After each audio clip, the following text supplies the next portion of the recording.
Mike Damergis here at the Fantasy Football Fest in Atlantic City, New Jersey, with the Roto experts, and of course to my left, Billy Taylor. Now, Billy, I go back a long way with you. When I was in the 6th grade at Iona Grammar School, you and Ernie Anastas came to talk at my school. That's how far I remember you. And I always confused you with Billy D. Williams, because you both had that good-looking look.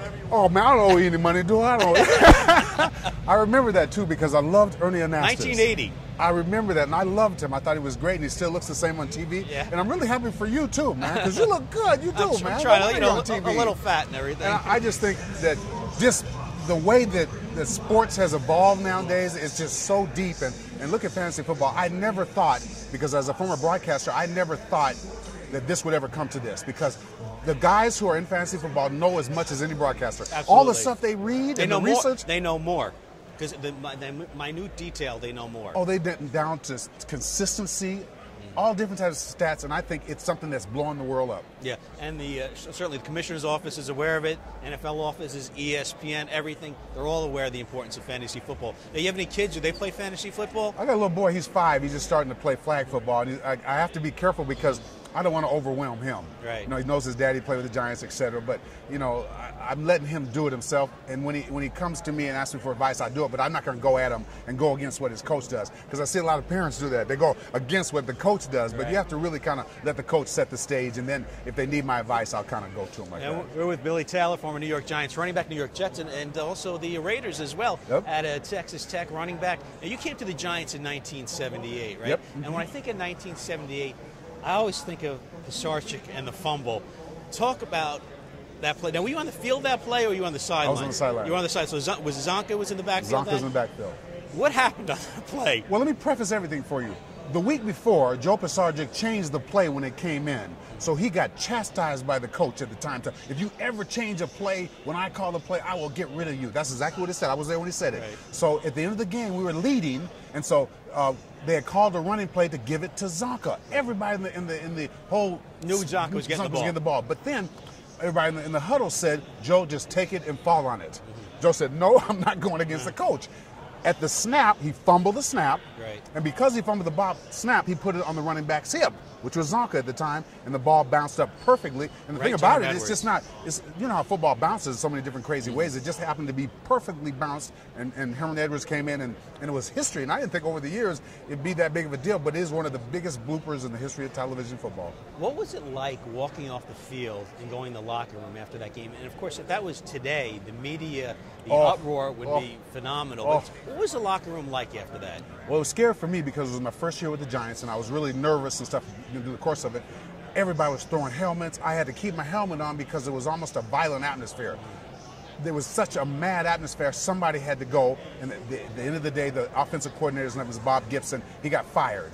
And he should have, because like I said, it was a miscommunication. That stuff should never happen in the history of football. If you lose a game like that, somebody deserves to go. But it was so bad, even the afterwards of it, I think we went on a tailspin, lost a whole bunch of games in a row. The morale was negative, and at the end of the season, the coach, who was John McVay at the time, he got fired. At the end of the season, they brought in Ray Perkins after that. But that was probably something I'll never forget, because I think it was kind of like like one of those bad news Bears things. Well, people forget. I mean, it was a long time between Giants making the playoffs in 1962 and 1981, and we'll get to that in a second. But that game really was the changing point for the Giants, because the NFL knew they had to do something about the Giants. You can't have this team so bad for so long in this market, and that's when George Young came in and he changed everything around.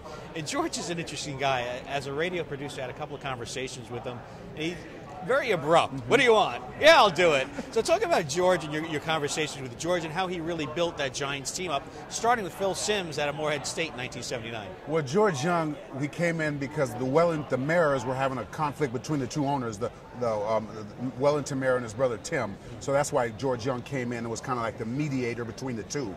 The great thing about it is that he really looked at what the Giants needed, and he started building it from there. As you said, in 1979, my second year, he brought in Phil Simms. Nobody ever heard about him, but he was great. It's just that the fans didn't like him at the beginning, but he came in to be, I think, It took about 5 years to really develop Phil. Oh, yes, it did. But and he really became a great quarterback. Then in my fourth year, '81, he brought in Lawrence Taylor, and he began to build it. He brought in Bill Parcells. Sure. Bill Parcells was with me at Texas Tech. He came to the Giants my second or third year with them, and Parcells was a defensive-minded psychologist. Right. And I think with the help of him and George Young working together, they built it into something I'm so proud of. They were almost going to get rid of Parcells in 1983, but he got turned around. '84, they went to the playoffs. Right. At the end of the '81 season, it was kind of tough because on '82 we went on strike, and that was when I left and went to the Raiders, Jets, etc. But that strike hurt the NFL too. But it was something the NFL needed. The bad thing is that George Young and I were great friends. I loved his wife, who just passed away recently, and George was a brilliant historian, genius almost in his mind. And I loved the way he thought. I liked the way he looked at long range. And I think Giant fans owe him a lot because of what he brought to the table during those lean years when the Giants were kind of almost like a laughingstock. He built them up into now, you got to think of one of the top franchises in the history of football. Yeah. I mean, you look at the Pittsburgh Steelers, the Dallas Cowboys, the Giants are right up there with them. And that Super Bowl last year was something. I got to say this real quick. My dad teaches at University of Mississippi. Eli Manning, watched him since he was 17 or 18. I was talking to Giant fans, and they were saying, oh, he's not going to be any good. There you go. Well, actually, a lot of people thought, why did they take Eli Manning over Ben Roethlisberger? Well, let's go still stay on 1981. Lawrence Taylor. Is he the best linebacker of all time in your mind? And talk about the impact he had on that team. Made everybody around him better. George Martin, Harry Carson, the guys who were there during the very lean years. And Leonard Marshall came a little later on. But talk about Taylor that year. Well, this is the thing from my standpoint. As a running back, my job before I go out on the pass pattern is to block the linebacker. In practice, Lawrence's rookie year, I could not block him. The coaches said, come on, Taylor, block Taylor. And all this. And I said, what do you mean? And so the first game time they played the Jets, Freeman McNeil tried to block Taylor. He went and killed Ken O'Brien because then what they did, they changed the game. Right. They made the guard or the tackle come out to block the linebacker, and the running back gets a free release. And it was brought because of Lawrence Taylor. I've never seen a player. He revolutionized the game because the Redskins' game plan exactly against him because they had to play them twice a year. So he had a huge impact on the game. Today's fans don't realize that. Oh, as a matter of fact, he's the best I've ever seen at coming around the corner and getting to the quarterback or using different moves or using strength. And the thing about it, he played hard every single play. There's not many players do that. Even me as a running back, if they fake a pitch to me, I'm going to take it easy when the play goes the other way. He never did. He went sideline to sideline.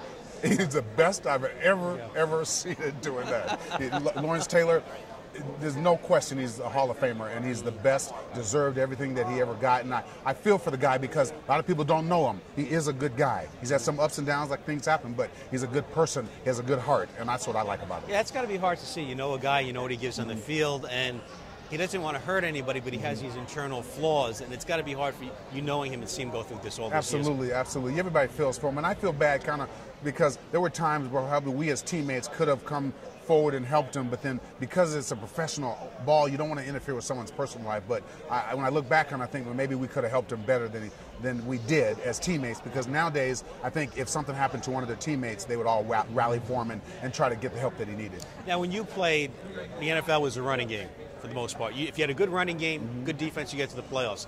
We're seeing this transition now these days when you look at the Giants last year, we're last in the league in running the ball. How do you explain the change of the importance on the quarterback?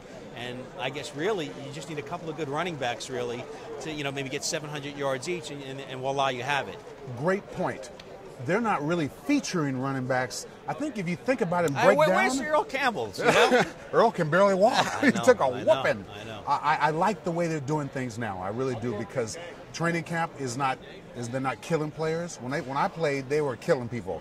We were working out 3 times a day in pads, and I have to rest from the camp to play in a game. I think the feature running back is kind of taboo now. There's only probably 4 or 5 out of 32 teams where the feature guy is going to get the ball 200-something times. It keeps you fresh. Very few running backs make it 16 games. Even in my 7 years, I think I only made it one time all 16 games without missing a game. It's a rough game. I just think that the passing game and the quarterback has evolved so greatly that if you don't have a great quarterback, you don't have a chance to really get deep in the playoffs. Yeah. And so that's why I think that they're doing more better rules to protect the quarterback, which I do agree with, because the quarterback's not there, it takes away from the game. If you're a season ticket holder and your guy's not there, I think it's almost like I might not go to the game. It's that bad. Yeah. But I think that the quarterback now, they got a wide open game now. The NFL is, and I'm not being prejudiced, it is the most exciting game. They talk about soccer and baseball, but NFL, and I'm not saying that because I'm a former player. You know too. Yeah. It is really one of the more exciting games out there now. And of course, the Giants have a quarterback in Eli Manning. What do you make of Mark Sanchez, and what do you make of this whole Tim Tebow stuff going on? I'm going to try to say this as nicely as I can. And someone told me a long time ago that if you have two quarterbacks, you have nobody. So I don't know if that's true, but then they say that this new offense the Jets are putting in is going to shock people. The thing about it is that once you put something on film in football, everybody has a chance to break it down and know how to stop it. If you can't throw the ball down the field and you don't have any big players other than Santonio Holmes, all you have is Tim Tebow. I like Tim Tebow as a person. I like what he's bringing to the table, but I think either Mike, it's going to be like this. Either Sanchez is going to step up big time and be that Pro Bowl quarterback, or he's not going to be there at all. It's that deep of a thing. It's not going to be in between, because as soon as he throws a couple interceptions, you're going to hear that "We want Tebow" chant, which happened in Denver and disrupted them. And I think that John Elway's got to be the happiest guy in the world to get rid of Tebow and have Peyton Manning back in his backfield. And one more thing with the Giants, can Ahmad Bradshaw be, I know we talked about, you don't need the featured back, can he step up his game just a little bit more and be the guy? The reason I don't know, because he has bad feet. He's had ankle surgeries, foot surgeries, and I don't know how that lasts over time. I think that they should not do that. This new kid, David Wilson, I like him. He's got quickness in the hole, and once he gets through the hole, you can see his acceleration. And that might be the home run hitter that they haven't had. And that might be the difference. The thing about Brandon Jacobs, and I know you know it too, is my dad called him tiptoeing in the hole. My dad always told me, Billy, don't tiptoe. Herschel Walker used to tiptoe yes, a little bit. Yes, he did, bit, but he was faster. So he could turn it on. Yeah. You were exactly right. That's good, man. You're good. But I think Brandon Jacobs, it was good that he left, because I didn't feel like he gave me 100%. I could be wrong, but as a running back, I know a big guy like that, 6'4", 260, getting stopped for a yard, running back should never be stopped at the line of scrimmage for 1 yard, especially if the stalemate is there and there's nowhere to go. So I'm glad Brandon Jacobs was gone. Well, he's Billy Taylor, looks like Billy D. Williams. We're here from the Fantasy Football Fest in Atlantic City, New Jersey for Roto Experts. Billy, thank you for the time. It's a pleasure. And again, I remember you from when I was this big, and now I'm this big. So I appreciate it, and look forward to talking to you again. My pleasure. Thank you kindly. Thank you. Thanks, man. That was great. Thank you. No, come on.